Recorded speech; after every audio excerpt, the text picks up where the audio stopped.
당분간은 세금을 걷어서 재정 지출을 확대하는 그런 정책을 쓸 가능성이 높다. 그래서 여러분들 입장에서는 주식이든 코인이든 부동산이든 해칭을 해놔야 된다.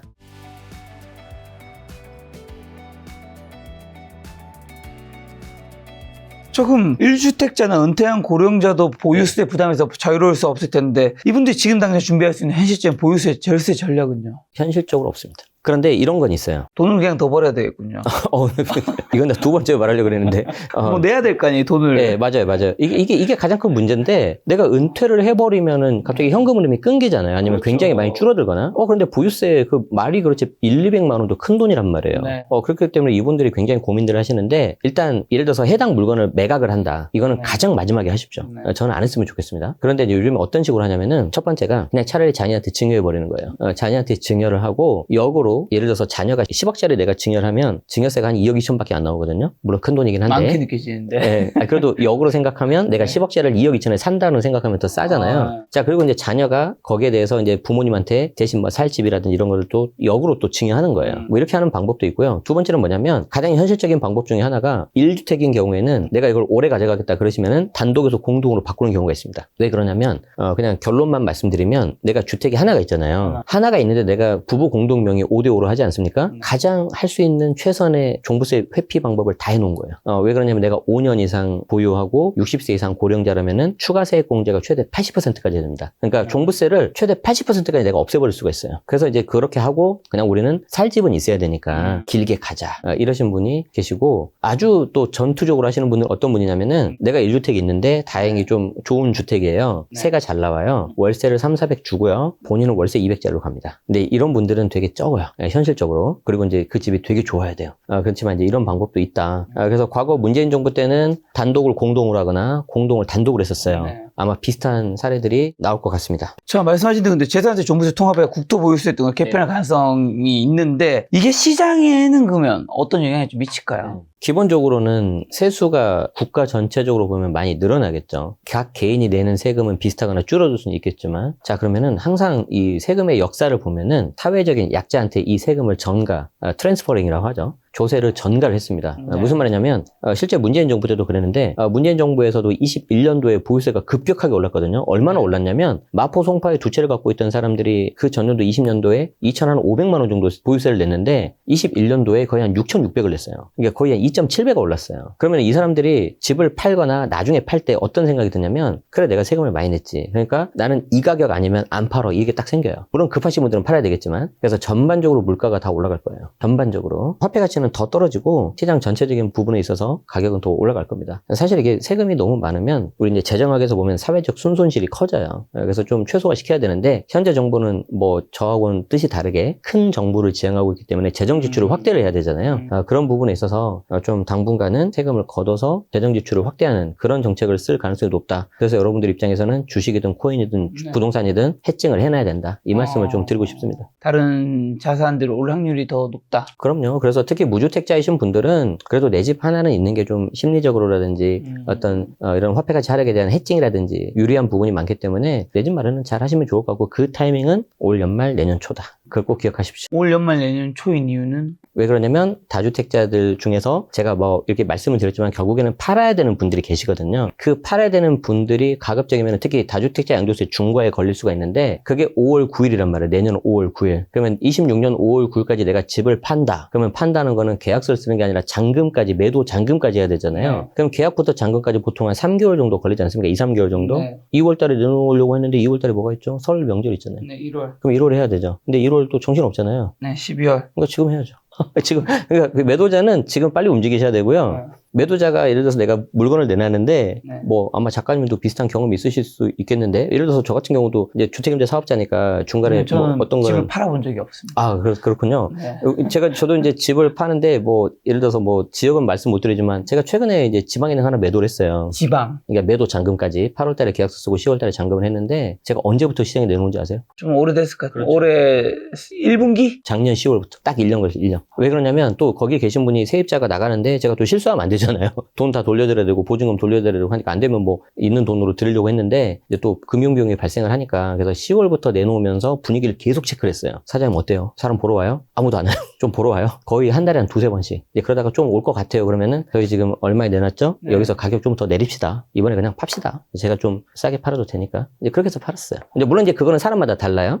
그런데 예를 들어서 제가 뒤에서 말씀드리려고 했었는데 예를 들어서 내가 양도 차익이 10억이 됐어요. 10억. 어마어마하게 큰 돈이죠. 10억 벌었다. 네, 양도 차익이 10억인데 이제 비과세가 아니면 양도세라는 세금을 내지 않습니까? 네. 대략 세금이 단독명이었을 때 3억 정도가 나옵니다. 3억. 30% 내가 세금으로 내고 70%를 그 양도 차익을 가져가는 거죠. 그런데 26년 5월 10일부터 만약에 다주택자 양도세 중과가 시행이 되면 그 3억이 무려 7억까지 갑니다. 자, 그러면 차액이 얼마가 나죠? 4억이나 나죠. 그럼 내가 4억이나 나는데 1, 2천 빼주는 건 일도 아니잖아요. 그래서 나는 호기롭게 지금 11월 달에 딱 물건을 내놨어요. 뭐 연락 오겠지 했는데 갑자기 한 달 동안 연락이 안 와요. 그럼 저 1년 걸렸다 그랬잖아요. 어떤 마음이 들겠어요? 불안해지죠. 그럼 불안해지니까 야 잘못하면 내가 4억을 더 낼 수 있으니까 한 5천 확 내리자. 그래서 5천 내리면 오겠지 하고 내놓는데 네. 안 와요. 안 왔어요. 실제예요? 안 올 수 있잖아요. 아. 안 올 수 있잖아요. 그러면 더 내릴 거예요. 그래서 실제 제가 저희 수강생 분 중에 강남에 아주 고가 주택 이제 말씀하시면 다 아는 그곳인데 어차피 모르는 사람이 네. 얘기해 주세요.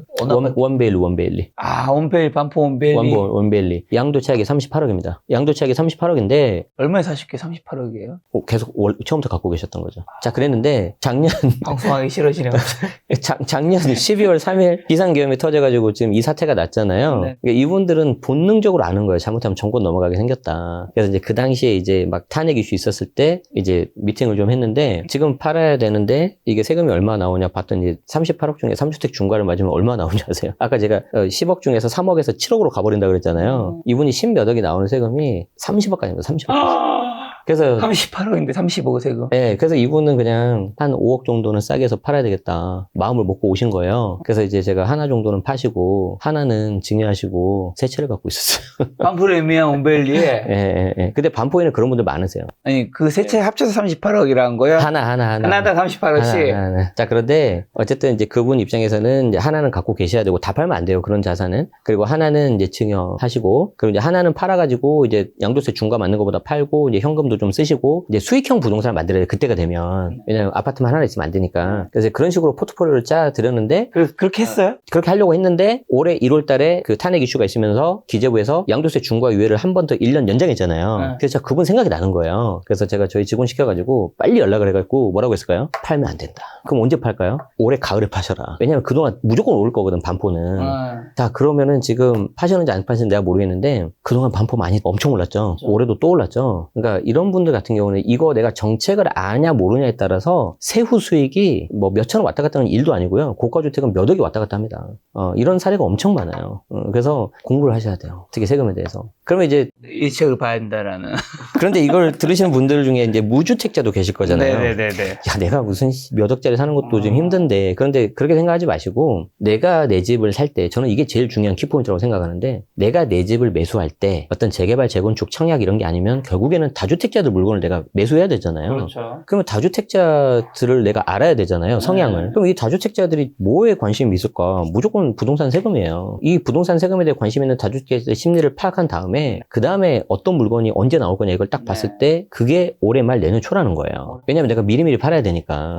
그래서 현장에 꼭 가십시오. 가면 이 양도세 중과를 피하기 위해서 내놓는 물건들이 있습니다. 자, 그러면 내년 5월 10일 때 다주택자 양도세 중과 시행될 가정하면. 가능성이 높다는 거지 확정은 아닌 거죠? 70%. 70%. 제 개인적으로. 이거 언제 발표되죠? 내년 1월. 내년 1월에 그러니까 웃긴 거예요. 자, 내년 어디서 발표해요? 발표가 아니고 이거는 이제 우리 세법에서는 예를 들어서 언제까지 유예시킨다. 그런데 별다른 말이 없으면 그날로 끝나버리는 거예요. 그러니까 이거를 더 이상 연장 안 한다 따로 발표를 안 해요. 연장을 하면 발표하는데. 자, 그래서 내년 1월 달에 세법 시행령 개정이 나오는데 네. 그때 이제 관련된 내용을 봐서 연장이 되면 오케이. 근데 연장된다는 내용이 없잖아요. 그러면 일몰됐다 해서 끝나버리는 거예요. 근데 이제 일반인들이 알기 어렵잖아요. 그렇죠. 그렇기 때문에 여러분들이 좀 따로 구독 같은 거 하셔가지고 체크를 하시고 이게 만약에 안 나오잖아요. 그럼 이제 뭐가 문제냐면 그래 연장 안 됐으니까 지금부터 해서 내가 5월 9일까지 팔지 뭐 하는데 딱 4개월 정도밖에 안 남잖아요. 5월 9일이에요 게다가. 어우 엄청 쪼달리겠죠. 게다가 2월달 설 명절도 있는데 한 달 거의 훅 간다고 보시면 돼요. 네.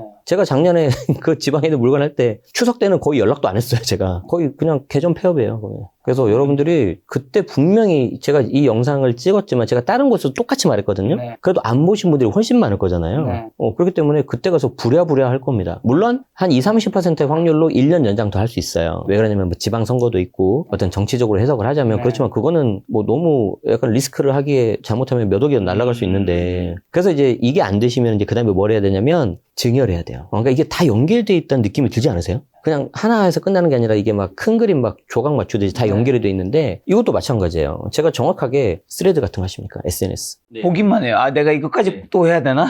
이제 막 이걸로 뭘 하면 나에게 인생에 도움이 될 것 같고 돈도 벌 수 있을 거 알겠는데 유튜브도 벅차고 인스타그램도 벅차. 근데 이제 무슨 말씀을 드리고 싶냐면 열심히 하고 있습니다. 제가 10월 13일 날에 적었어요. 정확하게.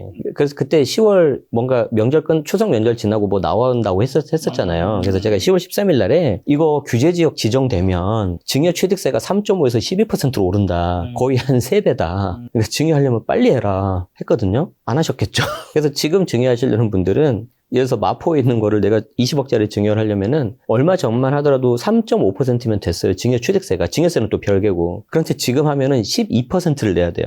그게 벌써 12억이면은 2억 4천이잖아요. 어마어마해요. 3.5면은 한 6, 7천이면 됐는데 돈이 엄청납니다. 그래서 꼭 이게 체크 잘 하셔야 돼요. 여러분들이. 이게 지금 동시에 그 맞물리는 게 다주택자분들 같은 경우는 양도세 중과 피하기 위해서 매도 시점은 올해 말이나 내년 초에 이제 네. 팔아야 된다는 거고. 네네. 그 다음에 이 매물이 나올 수 있기 때문에 무주택자분들은 이때 급매로 나오는 물건들이 있으면 요 기회를 좀 잘 잡았으면 좋겠다. 그렇죠. 그런데 이제 또 다주택자들 입장에서 야 내가 이 가격엔 못 팔겠다 도저히. 그러니까요. 그러면 이제 증여로 가야 되겠죠. 그러니까 네. 이게 셈법이 엄청 복잡해요. 약간 티키타카 하는 게 느껴져요 지금. 그래서 이 시장에 가면은 이 기싸움이 장난 아닙니다. 지금은 네. 엄청 팽팽해요. 왜냐하면 이제 10, 15 대책 나오고 얼마 안 됐단 말이에요. 한 달 아직 안 됐단 말이에요. 그래서 아직은 매도자들이 네. 콧대가 좀 살아있어요. 그런데 이게 물건마다 갈리겠지만 내가 생각한 것보다 연락이 안 온다, 매수세가 없다 그러면 그때는 가격 조정될 겁니다. 그래서 매수자들 중에서 아무거나 사면 안 되고요.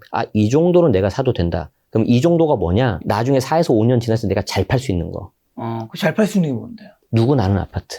누구나 아는 아파트. 근데 보통 우리가 누구나 아는 아파트면 비싸잖아요. 비싸잖아요. 대표적인 게 KB 부동산 선도 아파트 50이란 50. 말이에요. 거기 50개 대장 아파트. 네, 50개 대장 아파트. 근데 비싸요. 그러니까. 자, 그러면은 어떻게 해야 되냐? 이제 이거는 좀 너무 정성적인 거, 정량적인 거 다 들어가서 좀 어려운데 그냥 이 정도 내가 샀을 때 내가 가격을 나중에 한 10%, 5% 정도 낮춰주면 어떻게든 팔 자신 있다. 그러면 괜찮아요. 근데 예를 들어서 이런 거 있죠. 나 홀로인데 언덕에 있고 구축이고 역에서도 멀고 네. 그렇다고 학군지 좋은 것도 아니고 그러니까 좋은 건 내가 다 피해갔어. 근데 좋은 거가 한 요소가 10개가 있는데 10개 절대 100% 만족 못해요. 그러면 가격이 엄청 비쌀 거예요. 근데 처음 사는 집들은 10개에서 5개만 해도 훌륭해요. 훌륭해. 그래서 그런 경우는 가격 조정만 팔립니다. 5개라고 얘기해 주셔서 뭐 10개 중에든 뭐 5개든 10개든 좀 네. 중요하게 봐야 되는 거 학군 봐야 되고 그다음에 일단 제가 봤을 때는 교통. 교통이 뭐냐면 일자리를 가야 돼요. 일자리. 그래서 맞물리죠. 일자리는 아시겠지만 3대 중심 업무지구가 있지 않습니까? 강원, 여의도, 네. 강남. 그래서 거길 가는 교통수단이 있어야 되는데 예를 들어서 교통수단이 연장돼도 거길 안 가. 의미 없어요. 그래서 그 교통수단이 첫 번째고 그 다음이 학군. 거의 근데 제가 봤을 땐 그 두 개가 답니다. 그리고 아까 전에 나홀로가 아닌 좀 1000세대 이상의 대단지. 최소 500세대 이상. 그리고 1000세대 이상이면 너무 좋고요. 그리고 이제 이거는 좀 비쌀 것 같은데 가급적이면 이제 신축은 좀 힘들 것 같고 준신축. 준신축이면 몇 년도 이상? 한 5에서 10년 이내. 네, 5에서 10년 이내. 신축이 5년 이내를 네네네. 보통. 예를 들어서 우리가 이제 장유 뉴타운 아시죠? 네. 장유 뉴타운 가면은 그 바로 앞에 자이 그 녀석은 이제 올해 입주했단 말이에요. 그러니까 네. 얘는 완전 신축. 그리고 조금 더 위로 가면은 2020년, 21년도 이렇게 연식된 녀석들이 있어요. 걔가 이제 준신축. 그럼 내가 신축이 또 역도 가까워요. 당연히 비싸겠죠? 그게 안 되면 그 위에 준신축이라도 가라는 거지. 예를 들자면. 네, 그런 식으로 가야 됩니다. 교통과 학군과 500세대 이상과 준신축. 근데 그런 것들이 다 반영되어 있으면 비싸겠죠. 네네. 그래서 이제 그 중에서 내가 2개만 고르라면 당연히 교통하고 학군입니다. 그래서 그런 면에서 보면 수지 너무 좋지 않아요. 수지. 네, 왜냐면 이제 제가 전에 살아서 약간 좀 개인적인 그것도 들어가는데, 왜냐면 일단 신분당선 라인이 너무 기가 막히죠. 강남까지 한 25분이면 와버리니까. 게다가 학군도 옆에 분당이 있어서 그렇지만 수지 학군 좋아요. 근데 왜 약간 여러분들이 잘 모르냐면, 예를 들어서 이런 거 있죠. 내가 반에서 2등이야. 근데 우리 반 1등이 전국 1등이야, 전국 1등. 그럼 내가 약간 빚을 못 갔잖아요. 그렇죠. 약간 그런 느낌이에요. 왜냐면 옆에 분당이 딱 버티고 있으니까 상대적으로 그런데 수지학군 나쁘지 않아요. 근데 지금 이게 지금 입지 얘기해 주셔서 그럼 많은 분들이 네. 그런 고민하시니까 지금 서울 아파트 네. 평균 아파트 가격이 한 얼마 정도 되죠? 한 13, 4억 정도 되죠. 13, 14억 정도 네. 되잖아요. 이게 뭐 중위값과는 또 다르고 한데 내가 돈이 이제 예를 들면 무주택자에 뭐 30대 뭐 중후반에 이제 결혼한 지 얼마 안 됐어요. 사실 대부분 다 돈이 별로 없단 말이에요. 그럼요, 받은 게 없죠. 아니면 돈이 네. 없는데 그래도 막 다들 막 자산이 상승하고 있으니까 급한 마음은 들지만 그렇다 해서 뭐 내가 대출이든 뭐든 해가지고 어떻게든 뭐 잘 안 되겠지만 여유가 없겠지만 하급지를 사느냐. 네. 근데 아까 전에 이제 사람들이 다 눈높이가 너무 높아졌다 했으니까 맞아요. 아니면 버텨서 내가 네. 빨리 지금 소득을 땡기고 해가지고 한 번에 예를 들어 중급지부터 시작하는 이런 고민들이 될 것 같아요. 네, 저는 할 수 있으면 땡기라고 합니다. 그래서 대출 규제가 너무 저는 안타까운 거예요. 아. 그런데 예를 들어서 우리가 대출 6억을 풀로 받았다. 그러면 한 달 원리금이 거의 한 300 정도 나온다면 280 정도? 너무 부담돼요. 큰 돈이죠. 큰 돈이죠. 부담돼요. 맞벌이 하면 거의 한 명 거 다 내야 된단 말이에요. 그러니까요. 자, 그럼 우리가 이제 좀 낮춰서 한 5억 정도 해봅시다. 근데 5억인데 내가 갖고 있는 돈이 한 사실 3억도 큰 돈이야, 지금. 맞잖아요. 엄청나게 큰 돈이죠. 그쵸. 엄청나게 큰 돈인데, 그래도 내가 이제 한 매매가가 8에서 9억 정도 된다면, 그때는 그 중에서 제일 좋은 걸 잡아야 되지 않을까. 그래서 지금 뭐 좀 말씀드리기는 좀 약간 늦은 감도 있긴 한데, 올 초만 하더라도 장유 뉴타운, 아까 말씀드렸던 20평대가 9억 초반 정도면 했단 말이에요. 지금 한 9억 중반 정도 가는 것 같아요. 그리고 이제 10억이 다 넘어가 초반이, 뭐 이문 휴경 뉴타운 그 근처도 그렇고, 네. 그리고 이제 아까 말씀드렸던 수지 같은 경우도 구축 30평대가 작년만 해도 10억 언더였는데 지금 다 10억이 넘어버렸어요. 그러면 이제 평촌 인근에 동안구 힘들면은 옆에 만안구라도 봐야 되는데 만안구는 메가트리아밖에 없단 말이지, 신축이. 그 정도 보셔야 될 것 같고, 구성남 가면 산성역 포레스티아가 워낙 인기가 많은 아파트니까 그 정도 쪽으로 가야 될 것 같고, 너무 거기서 이제 멀리 가시면 좀 안 될 것 같아요. 그럼 그런 가격대를 좀 떠나서 경기도 아파트 매수 관련해서 현재 시점에서 가장 높은 잠재력 가진 두 개 지역 좀 꼽아주신다면요? 방금 말씀드린 저는 수지 개인적으로 좋게 보고요. 수지. 좀 자금 되시면 분당 소형평 중소형이라도 네. 뭐 10평대는 조금 그렇고 20평대면은 분당 할 수 있으면 너무 좋을 것 같고요. 그래서 분당 수지 그리고 이제 구성남. 그러니까 좀 죄송합니다. 제가 좀 동쪽을 좋아합니다. 동쪽을 좀 좋아해서 그쪽에 좀 쏠린 거는 좀 양해 말씀드리겠는데 분당, 구성남, 수지. 저는 이 순서대로 볼 것 같아요. 그리고 동탄 같은 경우는 워낙 좋긴 한데 동탄역 롯데캐슬 바로 이렇게 딱 지하철 연결되어 있는 녀석이 어제도 좀 보니까 30평대가 한 16, 17억 그래요. 저는 그 돈이면 이제 뭐 새끼고 뭐 사면 좀 이제 투자금이 적게 들어가긴 하는데 만약에 똑같은 매매가로 본다면 저는 뭐 서울을 해야지. 동탄 죄송합니다. 동탄 분들한테는. 어쨌든 좀 그렇다. 약간 이 느낌이 듭니다. 그래서 지금 새끼가 못 사잖아요. 동탄은 가능하죠. 아니 서울에. 그러니까 이제 만약에 이제 내가 그걸 다 할 수 있다고 가정을 한다면.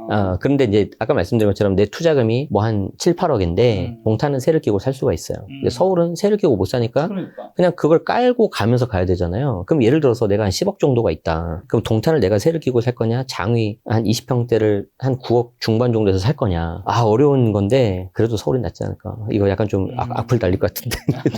어쨌든 그래도 서울이 낫지 않을까? 왜냐하면 장위 같은 경우는 저 물건 없습니다. 오해하지 마십시오. 장위 같은 경우는 이제 사실 막상 가보면 별로 안 좋은데 안 좋게 보일 수 있는데 나중에 좀 많이 변화될 거예요. 그래서 지금 불편함을 감수하고 그런 것들을 좀 공략하시는 게 어떨까. 저 근데 경기도 동쪽을 더 좋아하시는 이유가 뭐예요? 일단은 제가 동쪽에서만 지냈고 그런데 이제 저는 이렇게 보는 거예요. 이제 그건 방금 그거는 그냥 제 웃자고 한 소리고 자 우리가 일자리가 제일 중요하다 그랬잖아요. 그렇죠. 자 그러면 일자리가 지금하고 비슷하게 가도 좋은데 줄어들지 않고 오히려 늘어나는 지역을 한번 생각을 해봅시다. 그러면 늘어난다고 한다는 건 미래 유망 산업하고 연관되는데 뭐 작가님이 AI. 그렇죠. 바로 나오잖아요. AI, 빅데이터 이런 거잖아요. 자, 그쪽 관련해서 가장 딱 떠오르는 도시가 어디 있습니까? 판교잖아요. 그리고 판교 옆에 분당도 좋은 일자리가 많이 있어요. 그리고 그 판교와 분당을 가로지르는 경부고속도로 그리고 신분당선이 있습니다. 그리고 그게 곧바로 쭉 내려가면은 동탄까지 그대로 가요. 그렇게 본다면 강남으로 또 이게 시작을 하잖아요. 3대 중심 업무지구하고 그래서 강남, 판교, 분당 그리고 동탄 그리고 옆에 또 광교도 있고 수지도 있고 너무 다 쟁쟁한 라인들이죠. 그리고 이제 그게 좀 더 내려가면 천안까지 가니까 천안에서 실제 판교까지 막 출퇴근하는 사람도 있어요. 지하철 타고 이제 차로 이동하고 지하철은 어쩌다 타는데 그런 분들도 생각이 나기 때문에 물론 다른 지역도 일자리가 있긴 있지만 대한민국의 중심축을 본다면 경부고속도로를 빼놓을 수가 없다. 그렇게 본다면 경기 남부 라인이 좋은 것 같고 그리고 이제 서울을 중심으로 해서 경기 이제 북부 밑에 남부가 있지 않습니까? 북부 중에서도 이제 구리, 남양주, 다산 뭐 다 좋은데 그래도 밑에 있는 남부가 좀 더 시너지가 나지 않을까. 왜냐하면 옆에 연결성이 좋아요. 우리가 그런 말 있잖아요. 형제들이 좀 약간 비슷하게 좀 유복하게 살아야지 우애도 좋다고. 집안에서. 그렇죠. 그런데 강남 옆에 보면 다 좋은 녀석들이잖아요. 동탄, 판교 이렇게 봐도 옆에 다 좋은 녀석들이잖아요. 근데 좀 위쪽을 보거나 서쪽을 보면 약간 좀 외로운 느낌? 약간 좀 주변에 뭐가 없어. 네. 예를 들어서 약간 제일 좀 제가 안타깝게 보는 것 중에 하나가 목동. 목동 너무 좋거든요. 목동 좋죠. 목동 너무 좋은데 약간 좀 홀로 고군분투하는 느낌. 저는 목동 단톡방은 17년부터 보고 있어요. 눈팅. 정말 그 애증의 정말 그 재건축. 그래서 이제 좀 뭔가 요즘에 분위기 좋거든요. 좀 해보려고 하니까 갑자기 무슨 생각지 못한 김포공항 높이 제한 나오고 있고, 옆에 이제 물론 마곡도 있고 하는데, 좀 힘이 약하고, 그리고 이제, 이게 약간 뭐 지역을 말씀드려 죄송하긴 한데, 이번에 규제적 다 묵혔잖아요. 근데 의외로 일기 신도시에서 일산이 빠졌죠. 약간 일산 입장에서는 좀 약간 기분 나쁠 수 있다. 우리가 왜? 우리 왜 안 먹고? 우리는 왜 안 묶었냐.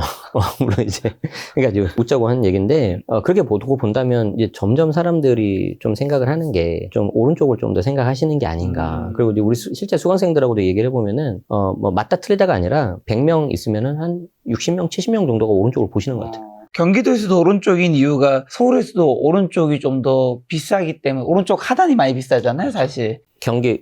서울 강남 접근성이 좋습니다.